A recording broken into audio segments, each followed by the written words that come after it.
fazer a correção na parte de matemática daquele material que a Secretaria de Educação organizou para o quinto ano, do chamado módulo 2. Esse módulo 2 foi para os dias 13 até o dia 17 do mês de abril, e é esses os dias que era para os alunos terem feito esse material, né? A Secretaria de Educação da Prefeitura de Joinville organizou, e atividades de matemática começam lá na página 18. Essa é a página 18, então. O que eu quero que vocês peguem lá? Que peguem lá o caderno de matemática de vocês, o material para corrigir, uma caneta colorida, um lápis de cor colorido para a gente fazer a correção desse conteúdo aí, tá? A gente começa lá na página 18, então. A página 18 tem uma notícia. O título da notícia é: Brasil registra 11.130 casos confirmados de coronavírus e 486 mortes. Essa notícia, desculpa, ela foi tirada aqui desse site, né, mas que comenta ainda mais sobre casos nas regiões aqui do nosso país, tudo mais. E aqui algumas informações foram sistematizadas nessa tabela. O título da tabela se chama Tabela com a distribuição de casos por região. Lembrando que isso é alguns dias atrás, né? Domingo, dia 5, né? A gente tem as regiões Norte, Nordeste, Sudeste, Centro-Oeste e Sul, a quantidade de números confirmados e a quantidade de óbitos naquela data. Aqui ainda a gente tem uma linha aqui que também pertence a essa tabela, que totalizou no Brasil a quantidade de casos confirmados e a quantidade de óbitos. E aí a gente tem a primeira questão. Coloque o total de casos confirmados no Brasil em negrito na tabela, no quadro valor posicional abaixo. Então, essa é a primeira pergunta e da primeira atividade aqui de matemática para a gente realizar, e é isso que a gente vai fazer. Aqui está o quadro valor posicional, né? Aqui a gente tem cada coluna aqui, as posições, a primeira ordem unidades, a segunda ordem dezenas, desculpa, terceira ordem centenas, a quarta ordem unidades de milhar, a quinta ordem dezenas de milhar. E o número tá aqui, ó, 11.130, é ele que a gente vai colocar aqui, então. Eu recomendo vocês fazerem essa tabela aí, que é bem importante a gente colocar, né? Aqui essa tabela, a gente pode colocar a palavra unidade, dezena, não precisa colocar ela completa como tá ali no material, mas a gente precisa relembrar que aqui ficam as unidades, no último, né? Ficam as unidades e depois vem as dezenas, seguido pelas centenas, as unidades de milhar e as dezenas de milhar. A gente sabe que continua, né? Só que o nosso número ele tem 5 algarismos, ó. 11.130, né? Então é esse o número que a gente vai posicionar aqui. São 7 unidades, são 3 dezenas, uma centena, uma unidade de milhar e uma dezena de milhar. Finalizou então a colocação, a gente colocou esse número aí ali no quadro, né? O número 2 vai falar sobre a composição dos números dessas fichas de sobreposição. É um outro modelo que a gente pode compor e decompor os números aí. E aqui a gente tem um exemplo, ó. 6.678, aonde 6.678 foi decomposto, e a gente deve fazer nesse espaço, né, no caderno, né, o ideal é fazer no caderno, fichas para a gente completar esse número aqui, 11.130. Vamos começar com um número maior, então, esse 1 aqui, dezena de milhar. Eu também vou inserir uma tabela aqui. né? Se a gente fosse para fazer a ficha desse número aqui, a gente teria o primeiro número, o 1, e o 0, seguindo o exemplo da atividade, que a atividade mostra ali.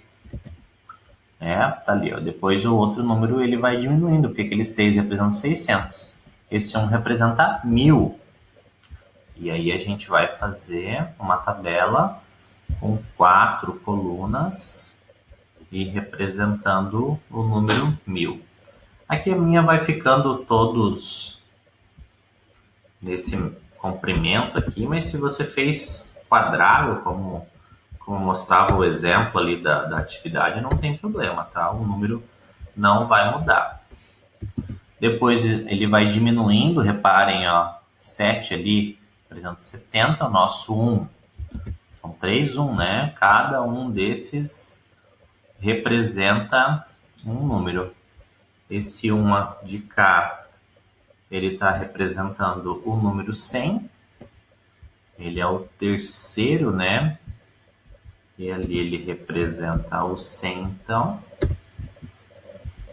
Ainda a gente tem o 3, ó. E esse 3, ele representa o 30. O 0 a gente não tem necessidade de a gente fazer, porque o 0 vai ficar só o 0 mesmo, né? Então, a gente pode parar aqui no 30.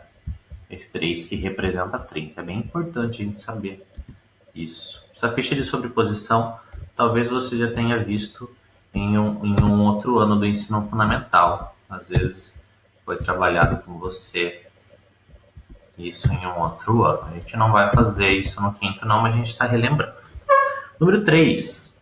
Mostre que você é fera e escreva que número podemos formar usando as seguintes fichas: 7 dezenas de milhar, 6 centenas, 4 dezenas e 3 unidades. Eu não vou desenhar a ficha aqui, né? Acho que a gente consegue entender que 7 dezenas são 70 mil, que 6 centenas são 600, que 4 dezenas são 40 e que 3 unidades são 3, né? Então fica 70.643. Essa é a resposta da nossa número 3, então. 70.643.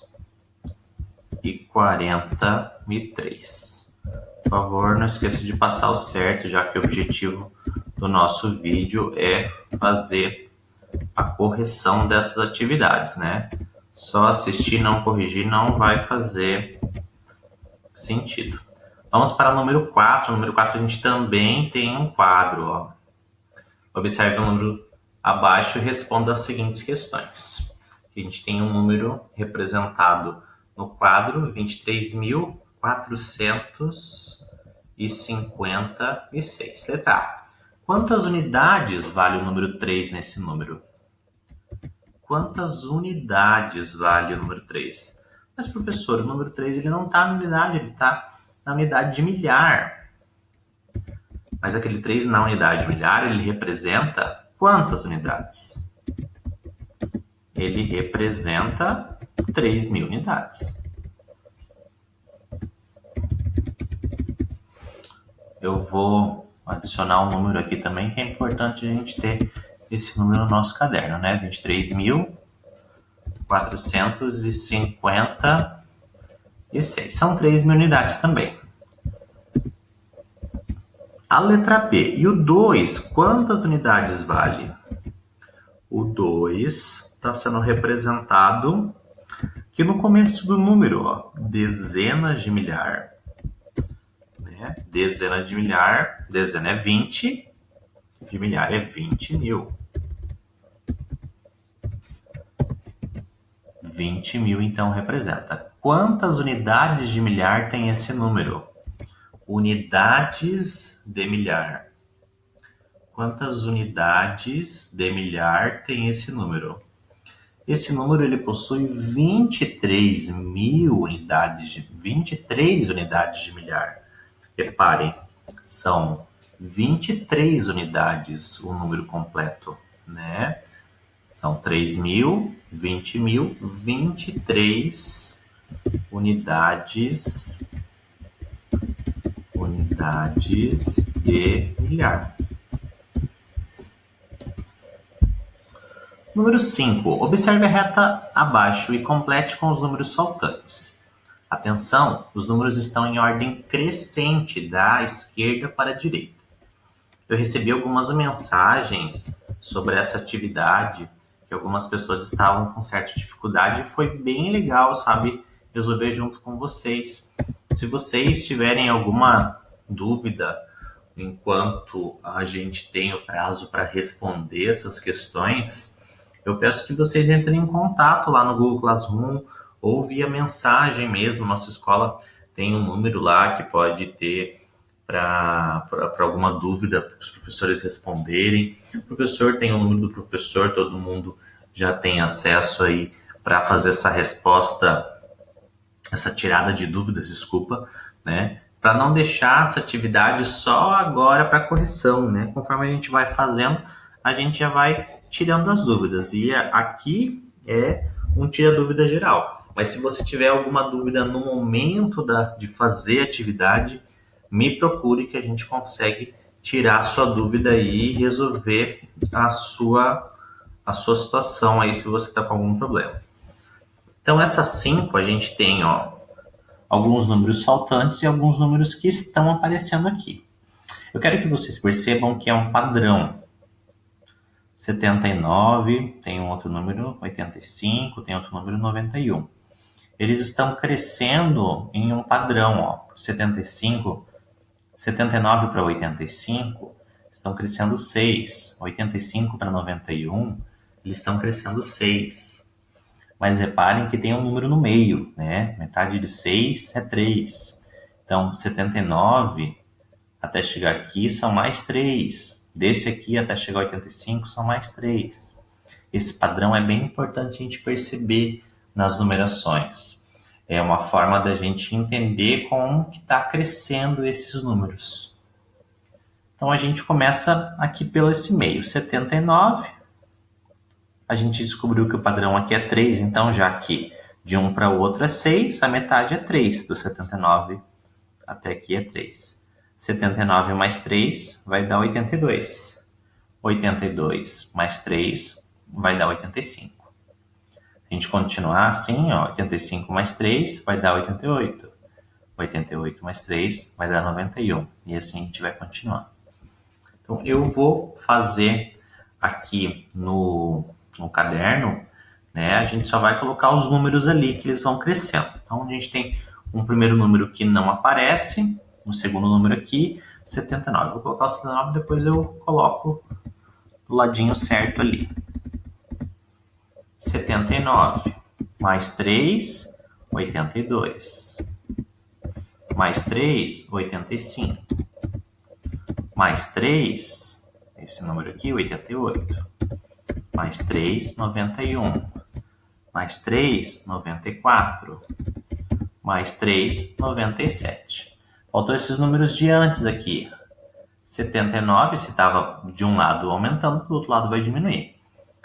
Que número mais 3 vai dar 79? 76 mais 3 vai dar 79. Mas são dois, são dois números. Que número mais 3 vai dar 76? É 73. 73 mais 6. Professor, de onde que apareceu esse 3 que você estava falando? Porque a gente vai precisando tentar fazer o teste de como que vai aumentando. Vamos dar um exemplo. Se eu estivesse aumentando 2 em 2, 79 mais 2, 81. 81 mais 2, 83. E não é 83. Então, o padrão não é 2. Então, vamos dar um exemplo de 5. 79 mais 5, 84. 84 mais 5 tinha que dar 89. Então, é um padrão que vai aumentando de tanto em tanto. Esse padrão é o mesmo. Aumentou de 3 aqui, de 3, de 3, de 3 e assim vai indo. Vamos para a letra B. A letra B também tem um padrão. Será que é 3? Vamos dar uma olhadinha. 105 mais 3, 108. 108 mais 3, 111. E aqui não é 111. Então é um número maior, né? Esse padrão, 111. 105 para 115 dá 10. Então, a metade é 5. 105 mais 5, 110. 110 mais 5, 115. 115 mais 5, 120. 120 mais 5, 125. 125 mais 5, 130. Descobrimos o padrão, então. Então, o padrão da letra A era 3 e a gente fez a nossa linha de números aqui. Na letra B, a gente também tem um padrão, a gente viu ali que é 5, e a gente precisa também representar aqui no caderno, então, esse padrão aí desses números, né? A gente foi ali até o 130. Depois do 130, 135, depois do 135, 140 aqui, a gente tem o último número que é 145. Se o documento aqui da prefeitura, o material que a prefeitura elaborou, pedisse o próximo número, qual seria? Deixa ali nos comentários qual seria o próximo número. Vamos para a questão 6. A questão 6 tem aqui um gráfico do nosso estado. Esse gráfico ele foi organizado com a quantidade de pessoas aí infectadas pelo vírus até o dia 5/4. Tá bem desatualizado aí já, né? E tem a fonte de onde foi tirado, ó. E a gente tem aqui algumas questões para a gente analisar, ó. A primeira atividade para a gente fazer sobre esse gráfico é: qual é a faixa etária que apresenta o maior número de casos confirmados? A faixa etária, o que seria a faixa etária? É a idade das pessoas, né? Qual a idade das pessoas aí que foram contaminadas? O número maior aqui, se a gente comparar, é o 84. O 84 representa a faixa etária 30 a 39 anos.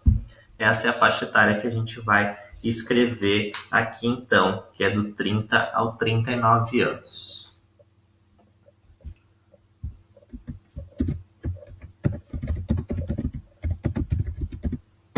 Na letra B, segundo o Estatuto do Idoso, é considerado idoso as pessoas que a partir dos 60 anos de idade. Quantos idosos foram contaminados pelo coronavírus até o dia 5/4 de 2020 no nosso estado, né?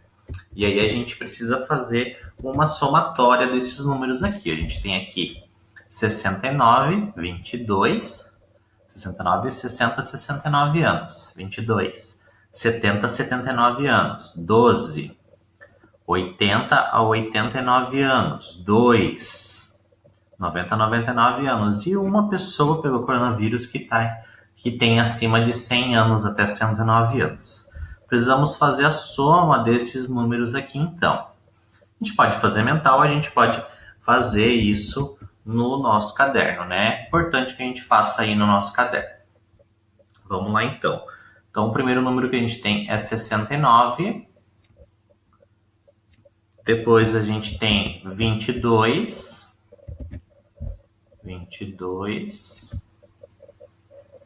12 é o próximo número ali. Depois do 12, ó, 2. O 2 aqui na unidade. E para finalizar, 1. É essa a soma que a gente deve fazer aí. Para responder a pergunta: quantos idosos foram contaminados até a data ali do dia 5? 9 mais 2, 11. Mais 2, 13. Mais 2, 15. Mais 1, 16. Usa o dedo lá para fazer a conta, gente, é bem importante.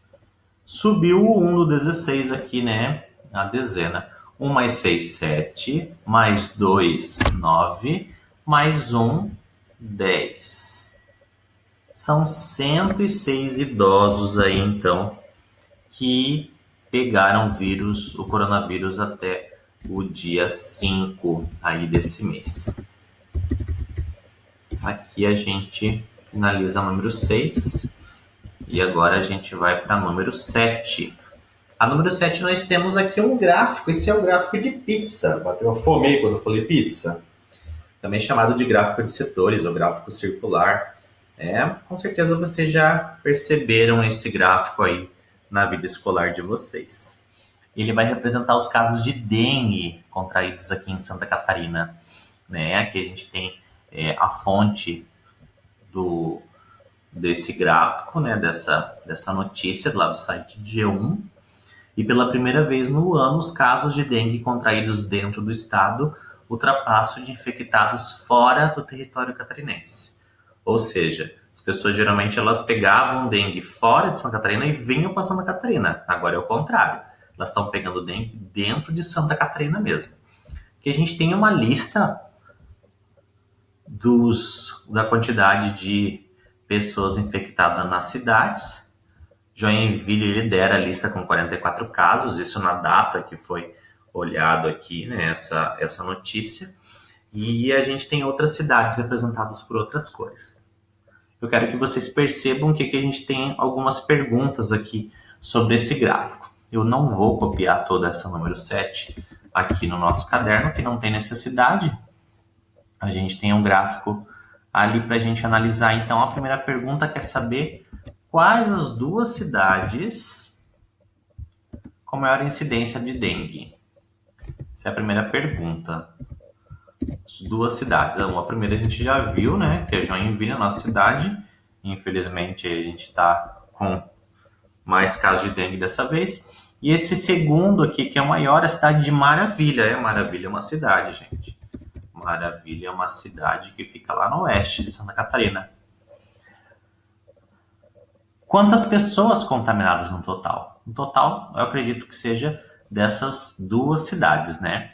É 44 mais 12, cálculo mental, 44 mais 12 vai dar 56 pessoas nessas cidades. A letra B quer saber quais duas cidades com menor incidência de dengue e quantas pessoas contaminadas no total. Aqui a gente tem uma interpretação para fazer, né? A quantidade, as cidades com menor incidência de dengue comparadas ao gráfico. Porque todas as cidades que não estão no gráfico não têm dengue. Então a gente podia fazer uma lista bem grande de todas as cidades aí. Mas a gente vai representar apenas as que tem no gráfico. Duas cidades com menor incidência de dengue. Aqui a gente tem Itapema, Camboriú e Xanxerê. São 3 cidades. Então acredito que a atividade quer saber sobre as cidades que têm um caso de dengue ou 2 casos de dengue. E aí a lista aumenta. Navegantes, Jaraguá do Sul também estão juntas aí nessa, junto com Porto Belo também, fechando 6 cidades aí. Então a gente vai ter que colocar 6 cidades, né? Quais são as 2 cidades, ou 3 ou 6? Acho que a gente vai colocar as 6 aí, então. Então, vamos lá. Jaraguá do Sul, nossa vizinha aqui. Navegantes. Porto Belo, cidades do litoral do nosso estado. Com 2 pessoas cada.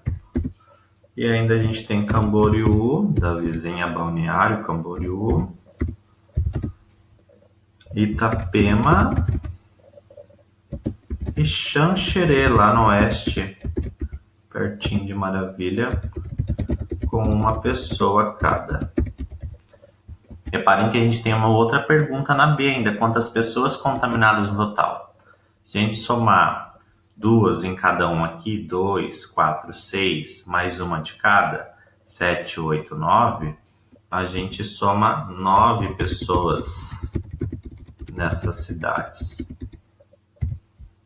Então, essa seria a resposta aí dessa questão um pouco confusa. Letra C. Qual a diferença da quantidade das cidades mais contaminadas com menos casos de contaminação? Opa, diferença. Diferença é uma subtração. A gente tem que fazer uma subtração da quantidade de pessoas das cidades mais contaminadas, 56, para cidades com menos casos de contaminação, que é 9. 56 menos 9. A gente consegue fazer mental isso, né? Se fosse 56 menos 10, dava 46. Só que é menos 9, aumenta 1, vai dar 47. São 47 pessoas aí, então. A diferença é de 47 pessoas. E aqui a gente encerra o número 7 para ir para o número 8. Lá da página 23, a gente não precisa marcar a página, já que a gente está fazendo a sequência numérica, não tem necessidade de fazer a página. A marcar a página. Número 8. Um tigre adulto pode chegar a ter massa de 300 quilos. Em qual das alternativas seguintes está escrita uma quantidade possível de crianças de 10 anos capazes de juntas terem a mesma massa do que um tigre adulto? Considere cada criança com aproximadamente 40 quilos. Então vamos lá. O tigre, 300 quilos. Cada criança, 40. A gente precisa chegar do número próximo do 300, utilizando 40 quilos. Pegando um exemplo, letra A, 3. 40 mais 40, 80. 80 mais 40, 120. Não chegou nem na metade de um tigre adulto, né? Assim a gente já vai excluindo. Ó. Letra D, 100. 100 crianças. Se fosse 10 crianças, já dava 400 quilos. Imagina 100. 4.000 quilos? Bastante coisa, né? Se fosse 20, 10 já dá 400. 20 já dá 800. 800 quilos. 20 crianças de 40 quilos cada. Muito, né? Então a gente consegue chegar no 8. Se a gente fazer 8 vezes 40, 8 vezes 4 é 32. 320 quilos é o número mais próximo do 300. Então a alternativa B, número 8, é a resposta para a questão 8. Veja só, né? A questão 8, e a quantidade de crianças é 8 também. Eu vou marcar aqui no negrito aqui, ó, para a gente saber a resposta certa. Agora a gente vai para 9, e essa 9, ela vai falar um pouquinho sobre um churrasco de festa do final do ano. O Vinícius, abraço Vinícius, comprou 300 gramas de carne para cada pessoa.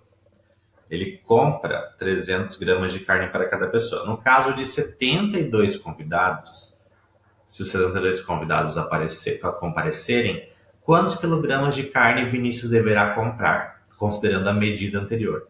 Então, o Vinícius pega uma média de 300 gramas para carne de cada pessoa que come aí na festa. Se são 72 convidados, quantos quilos de carne o Vinícius precisa comprar, né? Então, vamos lá. 300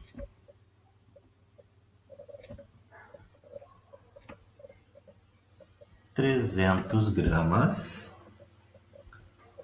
72 pessoas. É uma multiplicação, porque o número ele sempre vai aumentando de 300 em 300. Lembrando que isso é em gramas, e a pergunta quer saber em quilogramas. Então, depois a gente vai ter que fazer a troca, aí, a conversão desses números. Mas primeiro vamos chegar no resultado aí para saber quantos gramas a gente precisa. 2 vezes 0, 0. 2 vezes 0, 0. 2 vezes 3, 6. Vamos deixar o espaço aqui, a gente podia ter deixado um 0 também. A gente na sala faz um espaço. 7 vezes 0, 0. 7 vezes 0, 0. 7 vezes 3, 21. Vamos agora somar essas duas partes da nossa multiplicação. 0 mais nada, 0. 0 mais 0, 0. 6 vezes 0, 6 mais 0, 6. 1 mais nada, 1. 2 mais nada, 2. Gente, essa resposta, gramas. 21.600 gramas. Só que a pergunta quer saber em quilogramas. E se a gente colocar aqui 21.600 gramas, a gente não vai estar respondendo. O que a gente vai ter que fazer? A gente precisa lembrar que 1 quilograma equivale a 1.000 gramas. Né? Então, 1.000 gramas é igual a 1 quilograma. Então, cada 1.000 desse número vai dar 1 quilo. Se a gente tem 21.000, a gente tem 21 quilos. 21 quilos, 600 gramas. Aqui o professor colocou o ponto, mas eu vou colocar a vírgula que fica melhor para a gente entender. 21 quilos e 600 gramas. 21,600 quilos. Mas não quer dizer que são 600 quilos, quer dizer que são 21 quilos. 21 quilos mais 600 gramas. 600 gramas é uma parte de quilo, ou seja, é um pouco mais do que 21 quilos e um pouco menos do que 22 quilos. Então a resposta é essa. Por favor, pegue seu material aí para a gente responder essa número 9. Vamos para a questão da discórdia, a questão 10. A questão 10 fala sobre um bombeiro que está na metade de uma escada. Ele está na metade da escada, ele sobe um pouco, ele desce um pouco. O bombeiro está exatamente na metade de uma escada que se encontra apoiada em um prédio em chamas. Com o aumento da fumaça, ele foi forçado a subir mais 3 degraus. Logo em seguida, uma labareda o obrigou a descer 5 degraus. Depois disso, ele subiu 7 degraus e aí permaneceu até a execução do final do trabalho. Finalmente, conseguiu subir os 6 degraus restantes da escada, chegando ao topo do prédio. Quantos degraus tem essa escada? Bastante gente com dúvida nessa questão. E a gente vai começar a parte 2 do vídeo de matemática da semana 13 a 17 de abril, justamente com a resposta dessa 10. Se você não respondeu ainda, tente novamente. O número não é um número alto, hein, gente? Os degraus não é um número alto, não passa... deixa eu pegar um número aqui. Não passa de 30. Não passa de 30. Dá pra gente fazer uma escada aí com um número abaixo de 30 ou 30, quiser fazer o teste, e ir tentando. Acho que você vai conseguir. A gente fica por aqui e daqui a pouco tem a parte 2 aí desse vídeo. Até mais!